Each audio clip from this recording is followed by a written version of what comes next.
Hey guys, this is Patrick from STH. Today, we're going to take a look at this 3U unit right here, which is actually the QNAP Gemini series or GM1000 series NAS. Well, more accurately, it's really not just one NAS, it's actually two NASs, even though you see a single box in front of you. Suffice to say, when QNAP reached out to us and said, hey, do you want to go review this unit? I said, of course, I love the idea of a two NAS in a single box. I just love the idea. Let's definitely go do it. But I had a totally different idea in terms of what it would be. So we're releasing this video along with the full main site review, which Eric did. He did the full review of this unit. So if you want to see a little bit more of the details and stuff, I would definitely say go check out the STH main site where we have a little bit more detail that we can get into in this video format, just because those articles tend to be much longer. Now, I think a lot of folks are familiar with QNAP because QNAP has been around making NAS systems, especially desktop NAS systems, for a long time. But over time, you get these customers that want bigger and bigger NASs. They want to put them in racks. And so QNAP starts making rack mount units years and years ago. And now they're kind of coming up with higher end solutions. And a really good example of this is this box right here. This is two different NAS units in a single box with some shared components that we're going to get into in a little bit. But it also doesn't just use the same old QNAP software. Instead, it uses QUTS Hero, which utilizes ZFS for its storage. That gives you features such as compression, deduplication. You could put cache drives in here. There are a whole bunch of different options that you get with this setup. And so what I want to do first is let's look at the hardware. Then we're going to talk a little bit about the software.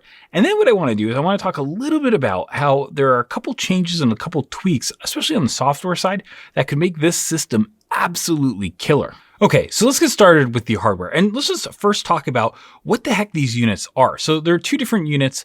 There's a GM1001 and a GM1002. This particular unit that we have to review is a GM1002. And the main chassis that both of the units share is this in front of you, which is, there's a little sticker right here that says it's the TEC2N16 770W or 770 watts. And that basically says that there are two nodes. That's the 2N. There's 16 front 3.5-inch bays, but there are 20 total. We're going to get to that in a second. And then there are 770 watt power supplies in the system. And while that's the chassis itself, inside the chassis, there are actually two Intel Xeon powered nodes. In here, we have the TNS, I gotta look, H1083XE 2236-16G. Yikes. Basically, the TNS H1083X, I think, is the actual sled for the node itself. And then you get the E2236, which is a Xeon E2236, so a 6-core, 12-thread processor. And then the 16G means that we get a total of 16 gigabytes of memory standard in this node, but you can expand that. So let's start at the front of the chassis. And what you're going to see up front is you're going to see a total of 16 bays.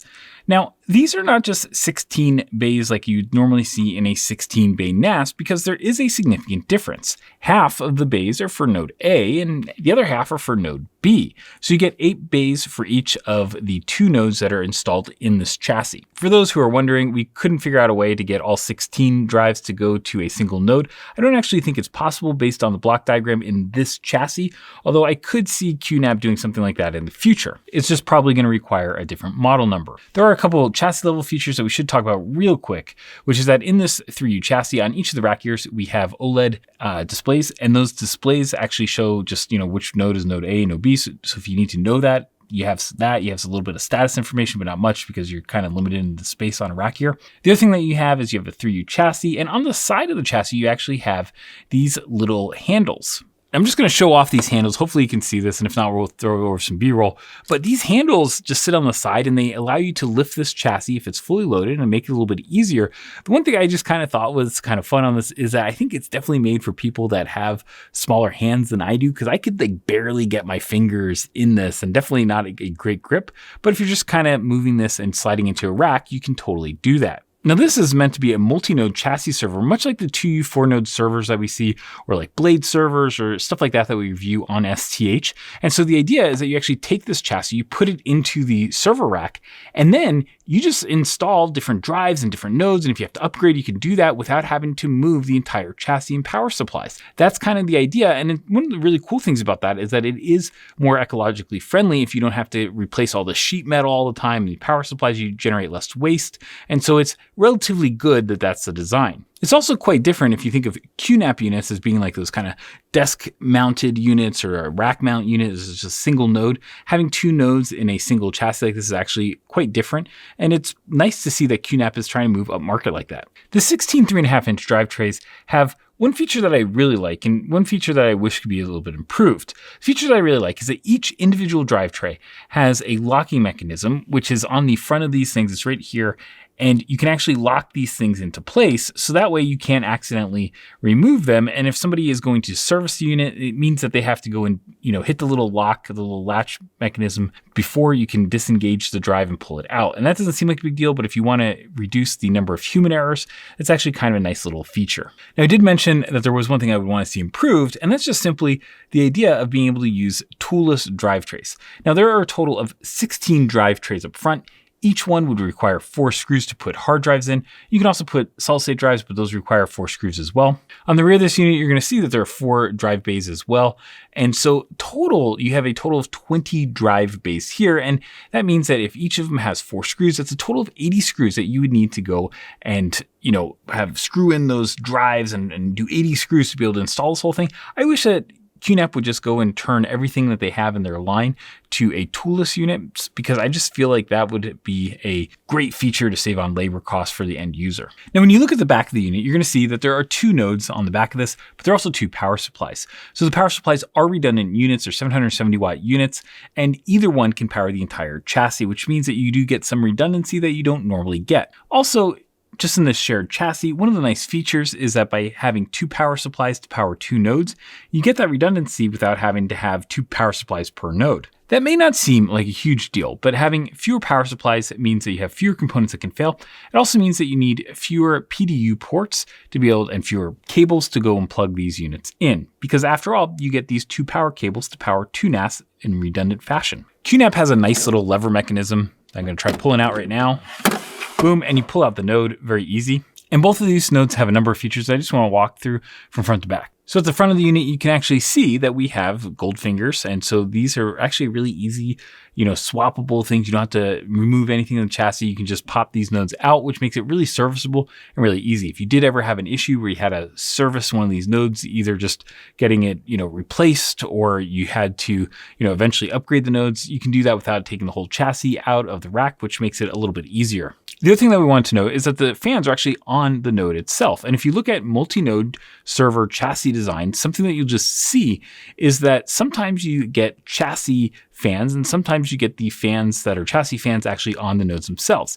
The advantage of having something like this where the fans are on the node, you actually can replace those fans by just pulling out the node and then replacing them. So you don't have to remove the chassis from the rack to be able to service the fans. It's a little feature, and it's something that if you don't deal with a lot of multi-node servers, you just wouldn't notice, but it is kind of a nice design. There are a couple of features that are immediately right behind the fans. The first one is that you're going to see 2 M.2 slots. So if you want to have some M.2 SSDs, you can totally put those in there. You're also going to see a large heatsink, and that has our Xeon E2236, which is a 6-core, 12-thread processor. You'll also notice that there are 4 DDR4 DIMM slots. 2 of them are occupied, each with 8GB DIMMs, but you could add another, say, 2 8GB DIMMs and get a total of 32 gigs very easily. But you can also expand this unit up to 128 gigs using 4 32 gig DIMMs. And just a quick note here, the Xeon E2236 is actually a really nice processor. It's actually a fairly high-end processor for a NAS system. A lot of these NAS systems tend to have Intel Atoms or kind of lower-end processors. And so this is actually something that's going to be a lot more performant just because these are the bigger cores and they are the higher clock speed cores. Now you're going to see those 2 M.2 slots, and then just behind that, you're going to see that there is a DOM module, and that actually runs all of the firmware for the unit. So that's kind of your base firmware for the NAS. And then just behind that, you actually get 2 PCIe low profile slots. And now one is a PCIe Gen 3 by 8 slot, and there's also by 4 slot, and you go between the CPU and PCH in terms of how those are connected. And part of buying this QNAP unit these days actually means that you get to get into the entire QNAP ecosystem. I mean, QNAP actually has, for the system, you can put like fiber channel adapters in there. You can have SAS controllers. So if you want to go expand this to, multiple drives, I think each of them can support like up to like a petabyte or so. So you can do that with these low profile slots in a SAS card. You can also have features in here like higher speed NICs. So they have 10, 25, 40 gig NICs that you can put in there. You can put extra M.2 drives. I mean, there's a whole bunch of different options that QNAP has. And I think they even have like a SATA expansion card. So if you just want to have a SATA JBOD chassis, you can connect that using low profile cards that go right in here. The other big feature that you probably have seen is that there are two 2.5-inch drive bays. Now, these are U.2 drive bays, so you can put NVMe drives in these. The other thing that you could do is you could put SATA drives as well. Frankly, I think that the fact that this thing can take two U.2 NVMe SSDs kind of puts it in a different class of server or NAS system compared to a lot of other ones that QNAP offers. In terms of rear I/O, it's actually kind of a great situation back here. So there are 4 USB ports, and these are Gen 2 ports, so you get 10 gigabit per second ports. That allows you to add a lot of different features if you want to have external devices. You have a lot of USB connectivity there. But above those, you actually have 2 RJ45 ports, and those RJ45 ports are Realtek-based 2.5 gigabit Ethernet NICs. So if you're wondering, hey, when are we going to get out of this whole 1 gigabit Ethernet era? This is a system that actually has a total of 4, because there are 2 on each of these NAS units, a total of 4 2.5 gig Ethernet NICs. You'll see a little power button, but you also see a little serial port there. But then the other big feature that you're going to see on the back of this is that there are 2 SFP Plus cages. QNAP has 2 10 gig Ethernet ports on this, and they're actually using the Mellanox, or I guess now it's NVIDIA ConnectX 4LX for this. So you get a very high quality 10 gig Ethernet controller in this machine. Now, a lot of our readers are going to know that a ConnectX 4LX chip is also really popular, especially in the 25 gig Ethernet generation. Now, these are 10 gig NICs. I kind of wish that QNAP actually had upgraded these to 25 gig NICs. Sure, it wouldn't necessarily have given a ton more performance to a chassis like this, but it also would have been a nice little touch to really differentiate this unit in the market. It frankly wouldn't have added that much cost, especially kind of given the hardware margin that QNAP is dealing with. And so it would have been something nice to see. But this is also an area where QNAP is also trying to build an entire ecosystem. So QNAP does have 10 gigabit Ethernet switches that are SFP Plus switches that you can use for a system like this. But most likely today, if you're going to do a switch for 25 gig Ethernet, you're going to move to a different vendor. So it doesn't really fall within that QNAP ecosystem. And so I do kind of see this as really kind of staying in the QNAP ecosystem with that SFP Plus connection. Now, when we were looking at the nodes and power supplies in the back, there are 2 little features that I was actually personally really excited about.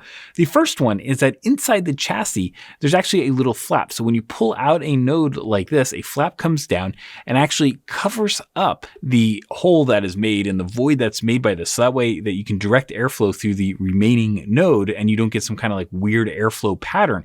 That's a pretty high-end feature that you don't even see in all the 2U4 node chassis from like big vendors. So this is actually something that's really nice that QNAP is doing here, and it is a differentiator. And not only does this have airflow flaps on the actual nodes itself, it also has it in the power supply channels as well. So if you pull a power supply out, you don't get that weird airflow. You get a block, and then the airflow can go into the right direction where you still have a fan. That's pretty cool. Something else that we noticed, which was just a little bit different, is that if you actually remove this top section, it actually looks like there are additional spaces, potentially for 2 more power supplies here. And I don't necessarily think that they're wired in this chassis is necessarily wired for it, but if QNAP is thinking of this as kind of a longer term chassis, well, that might be something that they're going to offer in the future. I just thought it was really cool that you can see that. Overall, this chassis is actually significantly overbuilt for the NAS that they're providing. And so I think that maybe this is a vision of the future for QNAP, and that they're going to kind of move into higher and higher segments. And this is kind of a first iteration. So that's the hardware, and that's all well and good. But what really ties this system together is QUTS Hero. Now, QUTS Hero takes basically that really nice QNAP UI. And if you've never used this, it's actually kind of like, I don't know, managing like a desktop environment to actually go and manage your NAS. It's a definite step up from a lot of the kind of free open source stuff out there, like a FreeNAS or now TrueNAS Core. So this is definitely a step up in terms of being able to manage things. It's just way easier to use. Now, I know that there are people out there that are going to say, wait a sec, I really like my CLI for managing my ZFS server. I really like this kind of web page view of how I go and manage things, and I like everything everything to be really detailed and super accessible. But this is kind of nice if you're not really into the details, or if you just don't want to get into the details of ZFS and all that kind of storage management. QNAP has a really nice system for being able to kind of abstract a lot of that kind of management stuff away and get to just a really easy UI that's not very intimidating for users. Now we have the two nodes set up side by side here in different web browsers, so you can see the two nodes side by side. And this is really important because originally when I saw this, I thought, oh, this is a high availability cluster of a NAS solution. And that's not what this is. This is really two different distinct NAS units in a single chassis. So each one of them actually operates as a distinct NAS itself. Now, I am saying that they are distinct NASs, but when you actually go into the UI, there are some points such as when you go into things like look at the different storage configurations, also when you go and look at the network configurations, that you can see the specifics of, this is a node A or this is node B. You also have just the nice chassis management features. So you can see that if a drive fails or where a drive is, and it's, nicely laid out in the UI. So it's very easy to troubleshoot, especially if you're a managed service provider and you're remotely troubleshooting. I really think that this is a nice format. It's just that extra little usability bits that QNAP does because they have control of the entire software and hardware stack. There are some things that are a little bit interesting here, such as when you go and create a RAID array, it doesn't say oh, you're going to go create a RAID Z or RAID Z2 or something like that. It still uses the traditional RAID levels, even though it's using ZFS underneath. But once you go and you start creating those arrays, you can do some pretty cool things. Like, for example, compression is turned on by default. They also allow you to set reserve space and all those kind of features. The QNAP software actually goes and starts to create a lot of the directories. So whether that's a media directory, downloads directory, all those types of things, QNAP's actually doing that all in the background. And so you basically just say, here are the drives that I want to use. Here's some basic redundancy and layout type stuff. And then QNAP is actually using a wizard type system to go and create all of the stuff for you. And from the UI, you can see some pretty simple functionality. Like you can see the fact that there's compression turned on for some things, and you may want to turn on deduplication, and you can say, okay, I just want to turn on deduplication for the specific directory, and you can click that little button and you'll get the deduplication. Likewise, if you want to add caching, well, you just have a SSD that's plugged in. You say, I want to use that as the cache. And then you can choose even, which directories you want to use the SSD cache and how you want to use it. There are a couple little mentions. You'll see ZIL, for example, is used, which is ZFS intent log, which is write log. And you're going to see that it's grayed out in this particular example. But there are a couple references to ZFS. But otherwise, really what QNAP is doing is they're abstracting a lot of that kind of base level functionality from ZFS and making it a lot more user-friendly, I guess, and less intimidating. And I know there are a lot of people that are going to watch this video and that know a lot about ZFS. And if you've been using ZFS, I mean, I've been using ZFS for over a decade, so I'm not necessarily intimidated by this. But we also have to remember that there are a lot of users out there that haven't necessarily gotten into ZFS, don't really care about getting into ZFS. And so they don't necessarily want to know that level of detail. They just kind of want to know, okay, here's what I'm trying to accomplish. And QNAP, you guys go figure out what's going on underneath to make that happen. Probably one of the biggest features of QNAP's entire ecosystem is the fact that this is not just a storage server. QNAP has a big app store where you can do things like you can run containers and virtualization if you really want to get your hands dirty. My sense is, though, that if you do want to use this as a virtual machine host, that you're definitely going to want to add more RAM than this comes with, because 16 gigs is just not going to be enough. But again, each of these nodes can support up to 128 gigs each. But beyond all of the things like container stations and some of the virtual machine options, you also have the ability to just install apps and run them directly on the NAS itself. Again, here QNAP is just taking care of all the under the cover stuff and is just presenting, here's what you want to accomplish. Maybe here's a software package. Why don't you go and just click the installer from an app store, which I think most consumers are pretty familiar with just because it's all on our phones and stuff like that. And so it makes it really easy to go and install apps. So I think that's actually kind of a cool feature. Now, I do also think that on a system like this, you're probably going to have a more sophisticated user than a lot of the kind of their lower end units at QNAP. And so perhaps maybe you want to have a little bit more customization, but then again, you have the ability to go run containers and VMs in here. So I think that that's definitely possible. The other big thing on the App Store is that while it's really easy to set up, you do need to have security settings that go around that in terms of your network and other features. And so sometimes what happens is people will install apps on their QNAP NAS, and then they'll not have the right security settings, and then that'll lead to security vulnerabilities because of that. And so that's just something to keep in mind that you have to do anytime you're running apps, and just something you should do whenever you're running a QNAP system. Now, while this 3U chassis is definitely designed to save a little bit of space versus having, say, like two 2U units, You also need fewer PDU ports. It also does really require a rack mount situation. For example, this is not a quiet system by any means. We got about 59 dBA in a 25 dBA room. So it's certainly audible, and it's not something that you're going to want sitting next to you if you're sitting in a quiet office. You're going to want this either in an equipment closet or in a data center, somewhere that you just can't hear it, because I think it is loud enough that it would completely annoy me if it was sitting next to me in an office. Now, in terms of performance, you can certainly saturate the 10 gigabit links that are on the system.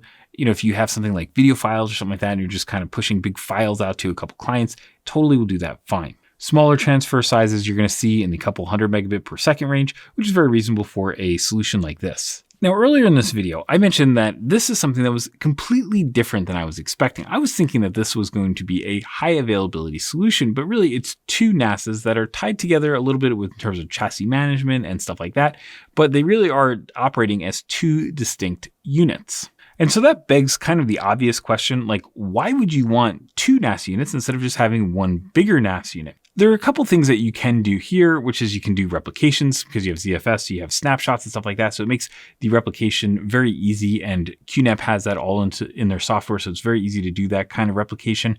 You can also run different services. So if you want to run, say, one of them as kind of really optimized for iSCSI and VMs, and you want the other one to be more of kind of like file services for, just like a work group file share, something like that, you can totally do that. You can set up things like, read-only shares on one of them, and then, have another one that's set up for your VMware servers. There are a whole bunch of different reasons that you might want multiple different NAS units. And I guess a valid idea is that you could have two different NAS units and do the exact same thing. This shrinks everything a little bit, which I guess makes sense. But the one thing that, as I was talking to Eric about this unit, and I just kept thinking over and over again, is if QNAP ever decided to go and say, hey, you know what? Let's embrace this multi-NAS setup thing, and let's go do something like add a Gluster or Lustre, something like that, where you have a cluster file system, so that way you get a benefit from having multiple nodes. If QNAP ever did that, this unit would be absolutely insanely cool, because this would be an easy way to go add a whole bunch of nodes in a clustered file system setup, and that would be awesome. And frankly, adding things like Lustre or Gluster on top of ZFS so you can still get all the snapshotting and all the benefits from ZFS is something that people have been doing for years. And so I think that that is something that would be really cool if QNAP ever decided to do that. Now, they haven't said that that's what they're doing, so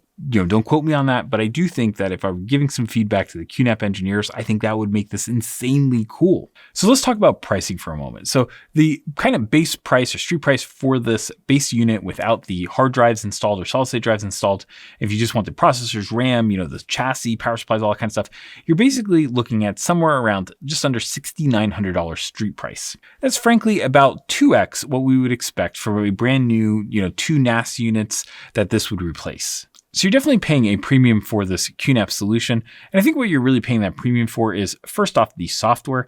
I mean, QNAP definitely has a software that's, taken years to develop. And so I think that that is a big differentiator. And frankly, if you really want the QNAP solution, I think that that is a pretty reasonable premium. The other thing is that, you don't have to engineer this. This is a system that comes completely engineered, and somebody at QNAP or a team at QNAP had to actually go and design all this and get all just the little bits like the chassis and enclosure management bits working, all that kind of extra little bits that make this a little bit more refined than if you were to go try building a, solution yourself that has two different nodes. Personally, I think one of the really interesting things that QNAP could do in the future is to have regular releases of reasonably priced nodes that you can upgrade this chassis. So that way you have a path to say, well, yeah, you're going to put a little bit more into your upfront investment, but then you're going to be able to replace the nodes and drives and whatever that is later with kind of upgraded units without having to go through the extra, you're going to save a little bit. You're not going to have to go and replace the chassis and the power supplies and stuff like that. So I think that's something that QNAP could do. And if they're actually creating an ecosystem around this, and they have talked a little bit about making some new nodes, I think that that would be an absolutely killer application for this. But I really am interested in what you guys have to think. I know that we have people that use storage from all different kinds of vendors. I know that there are people out there that are definitely watching this and that read the STH main site that definitely are perfectly comfortable making their own storage and solutions like that. So I just kind of want to hear what you think about this overall solution. I think it's really interesting and it's something different. And I really like the fact that QNAP is trying something different and not just kind of sticking to the more traditional models. I like the fact that they are doing something like this. The other thing that I really like about this is just that if you can reuse the power supplies and you can reuse the chassis and stuff like that over multiple generations, it does save on e-waste, which is awesome. At the end of the day, we all have a responsibility for the environment, and generating less e-waste by having a chassis that you can reuse and power supplies that you can reuse, I think is actually great. Hey guys, I know that this turned into a long video, but if you did like it and you made it this far, why don't you give us a like, click subscribe, turn on notifications so you can see whenever we come out with great new content. As always, thanks for watching and have an awesome day.